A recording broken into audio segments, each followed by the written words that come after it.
독화장 단편선 여로 1. 열찬 칸에서부터 10,000원이었다. 이야기를 주고받으며 승객들은 서로 알게 되었다. 타라스콩을 지날 때 누군가가 이렇게 말했다. 이곳에서 살인사건이 발생했죠. 승객들은 2년 전부터 가끔 나타나 여행자의 목숨을 빼앗는 저 이해할 수 없고 불가사의한 살인범에 관해 이야기하기 시작했다. 제각기 추측해보며 자기 의견을 이야기했다. 여자들은 문 앞에 벼랑간 사나이의 얼굴이 나타날까봐 무서워서 몸을 떨며 창밖의 어두운 밤을 내다보았다. 승객들은 악한을 만났던 끔찍한 이야기, 급행열차에서 미치광이와 마주 앉았던 이야기, 수상한 사람 앞에 앉아 몇 시간을 보낸 이야기를 하기 시작했다.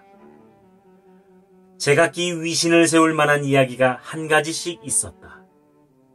누구나 아슬아슬한 순간에 놀라운 용감성과 기지를 발휘하여 악한을 때려 눕히고 목을 졸랐다는 것이다. 해마다 겨울을 남프랑스 지방에서 보내는 의사가 자기 차례가 되어 모험담을 이야기하려고 했다. 난 이런 일로 담력을 시험해볼 기회를 한 번도 가져본 적이 없었습니다. 그러나 내가 아는 어느 부인에게 이 세상에서 가장 기이하고 가장 신비롭고 가장 눈물겨운 사건이 일어났죠. 그 여인은 나의 치료를 받던 환자였는데 지금은 죽고 없습니다. 마리 바라노브 백작 부인이라는 러시아 여인이었습니다. 키가 아주 크고 미인이었죠. 러시아 여성들이 얼마나 아름다운진 여러분도 아시겠죠? 우뚝한 코, 섬세한 입술, 무어라 형용할 수 없는 파르스름한 회색빛 두눈, 무뚝뚝할 정도로 쌀쌀한 우아함, 러시아 여성들에겐 심술궂은 듯하면서도 매혹적인, 거만하면서도 정다운, 사나우면서도 부드러운 면이 있어요. 여기에 프랑스인은 완전히 매혹당했죠. 내가 러시아 여인들에 대해 말하고 싶은 것은 그러니까 한마디로 말해 혈통과 골격이 다르다는 점입니다. 몇 해 전부터 의사는 그 여인이 폐병에 걸린 것을 알곤 남프랑스로 가도록 설득하려고 애썼어요. 그러나 여인은 완강히 고집을 부리며 페체르부르크를 떠나려고 하지 않았습니다. 드디어 지난 가을 더 이상 내버려둘 수 없을 만큼 병세가 악화되었다고 판단한 의사는 남편을 설득했죠. 남편은 부인에게 즉시 망통으로 떠나라고 명령을 내렸어요. 여인은 기차를 타고 착간에 홀로 앉아 있었죠. 시중 드는 사람들은 다른 칸에 탔습니다. 여인은 좀 쓸쓸하게 문에 기대어 스쳐가는 들판과 촌락들을 바라봤어요. 여인은 자신이 이 세상에서 버림받은 아주 외로운 신사라고 느꼈습니다. 자식도 친척도 없고 남편 하나뿐인데 그의 사랑도 꺼져버려서 병든 하인을 병원에 보내듯 자기를 세상 끝에 던져버리면서도 따라오지 않는다고 생각했지요. 정차할 때마다 하인 이반이 주인 마님을 찾아와 불편한 점이 없나 확인했지요. 그는 오래전부터 있던 하인으로 복종밖엔 몰랐어요. 주인 마님이 어떤 분부를 해도 그것을 이해하려고 했죠. 밤이 되었습니다. 열찬 전속력으로 달렸죠. 여인은 신경이 극도로 흥분되어 잠을 이룰 수가 없었어요. 문득 마지막 떠나던 순간 남편이 주고 간 돈을 세어보고 싶은 생각이 들었죠. 그것은 프랑스 금화였습니다.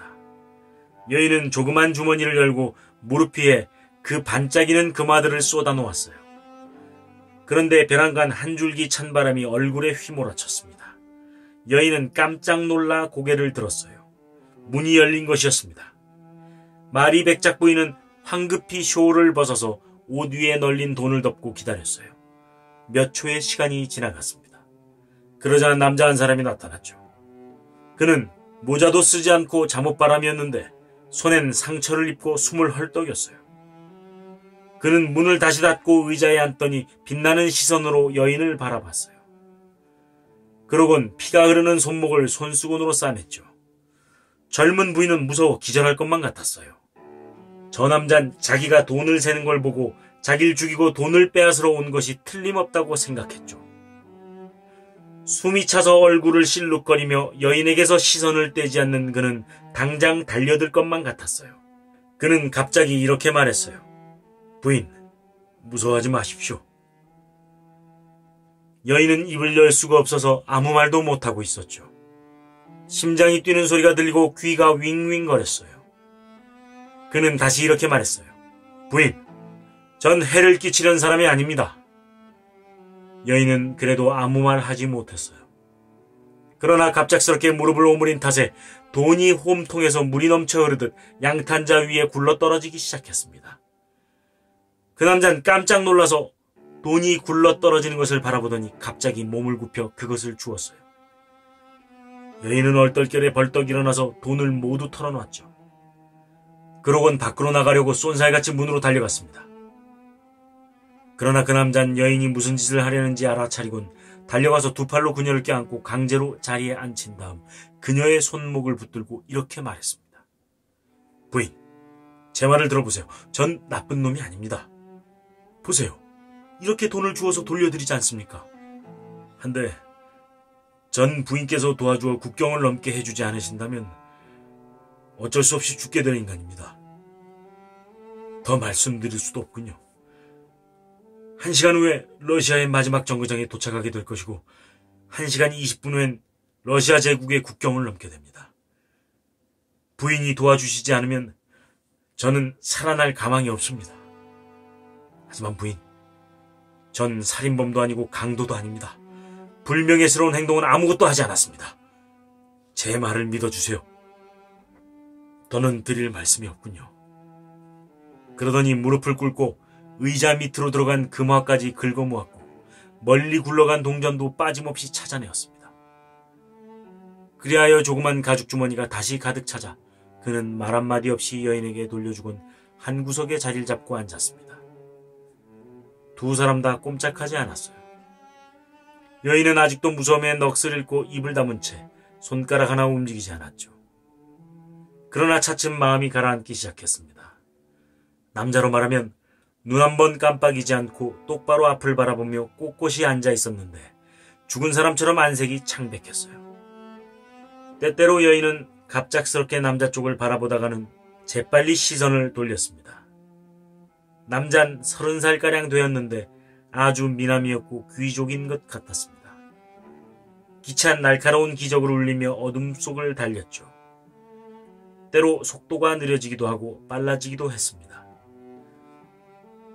그러다 갑자기 느려지더니 기적을 몇 번 울리곤 벼랑간 섰습니다. 이반이 분부를 들으려고 문가에 나타났죠. 마리 백작 부인은 목소리가 떨렸습니다.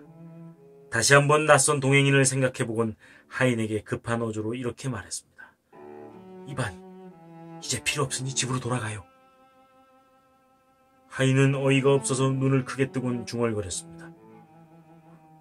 그렇지만 마님, 부인은 대답했습니다. 당신은 올 것 없어. 생각이 달라졌어. 러시아에 남아있어요. 자, 여기 돌아갈 차비가 있어요. 당신 모자와 외투는 날 주으려. 늙은 아이는 어리둥절해서 모자와 외투를 벗어내 주었죠. 그는 주인 마님의 걷잡을 수 없는 변덕과 돌변하는 성미엔 익숙했기 때문에 언제나 아무 말 없이 복종했어요. 그는 눈물을 흘리며 떠나갔습니다. 기찬 다시 출발해서 국경을 향해 달렸습니다. 그리하여 마리 백작 부인은 동행인에게 이렇게 말했습니다.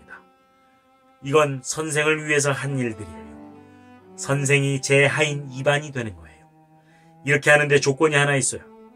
그건 절대로 말을 하지 않는다는 거예요. 감사하다는 말이나 어떤 말이라도 해서는 안 돼요. 낯선 남자는 말없이 고개를 끄덕였습니다. 이윽고 기차가 다시 멈췄습니다. 제복을 입은 관리들이 차 안으로 들어왔습니다. 백작 부인은 그들에게 증명서를 내보이곤 구석에 앉은 사나이를 가리키며 이렇게 말했어요. 하인 이반입니다. 여기 여권이 있어요. 기차가 다시 출발했습니다. 밤새껏 두 사람은 말없이 마주 앉아 있었습니다. 아침이 되자 기차는 독일 정거장에 멈췄습니다. 낯선 사나이도 자리에서 일어났습니다. 그는 문 앞에 서서 이렇게 말했습니다. 부인, 약속을 깨 죄송합니다만 저 때문에 하인을 잃으셨으니 제가 대신해야 마땅하지 않겠습니까? 부인은 쌀쌀하게 말했습니다. 가서 하녀를 불러다 주세요. 그는 하녀가 단칸을 향해 사라졌습니다. 어느 정거장 식당에 들어갔을 때 부인은 멀리서 자기를 바라보는 그 남자를 발견했습니다. 그들은 망통에 도착했습니다. 2.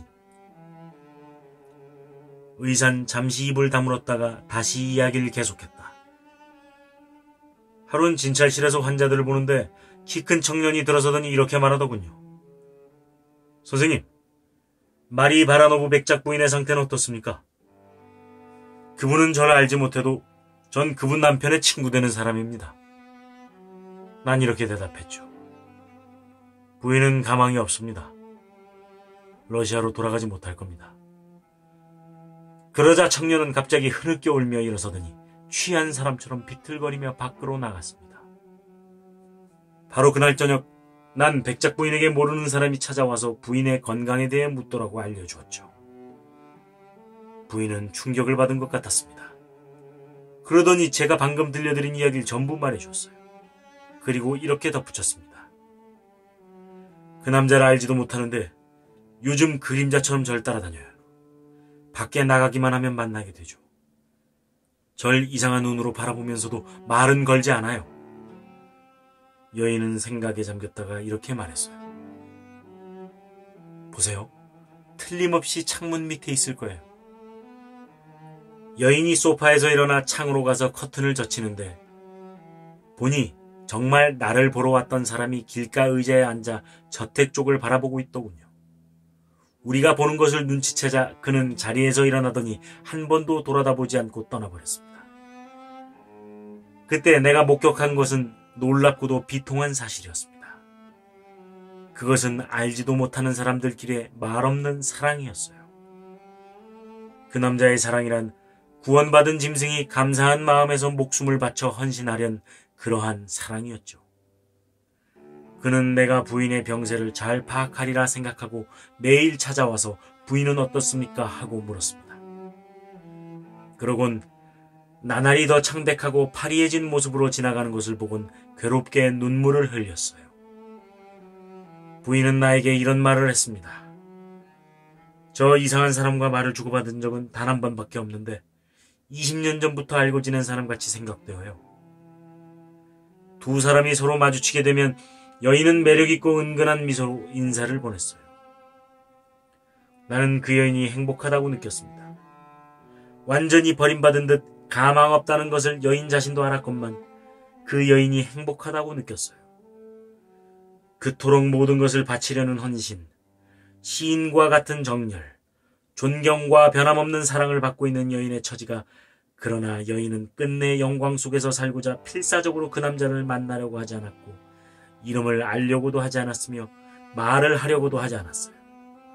여인은 이렇게 말했습니다. 그럴 수 없어요. 그렇게 되면 우리들의 기이한 우정에 금이 가고 말아요. 우리들은 서로 모르고 지내야만 해요. 남자로 말하면 그도 마찬가지로 돈키호테와 같은 인물이었어요. 전혀 여인에게 접근하려고 하지 않았으니까요.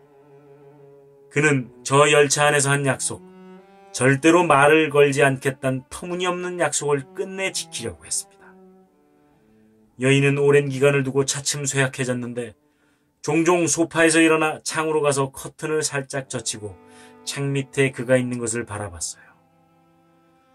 그가 여전히 꼼짝 않고 의자에 앉아있는 것을 보고 여인은 입가에 미소를 지으며 돌아와 자리에 누웠습니다.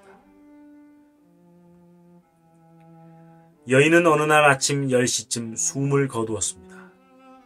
내가 저택에서 나오는데 청년이 정신 나간 것 같은 표정으로 다가왔습니다. 그는 벌써 사정을 알고 있었어요. 선생님 입회하에 잠깐만 보게 해주십시오. 나는 그의 팔을 잡고 집 안으로 들어갔습니다. 시체를 뉘어둔 앞에 가더니 청년은 여인의 손을 잡고 끝없이 입을 맞췄어요.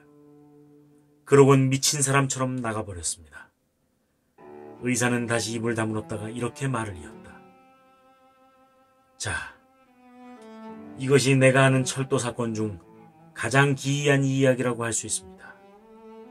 남자들이란 야릇한 미치광이들에 틀림없죠. 한 여인이 나직한 목소리로 중얼거렸다. 그 두 사람은 선생님이 생각하시는 것처럼 그렇게 미친 것이 아니에요. 그들은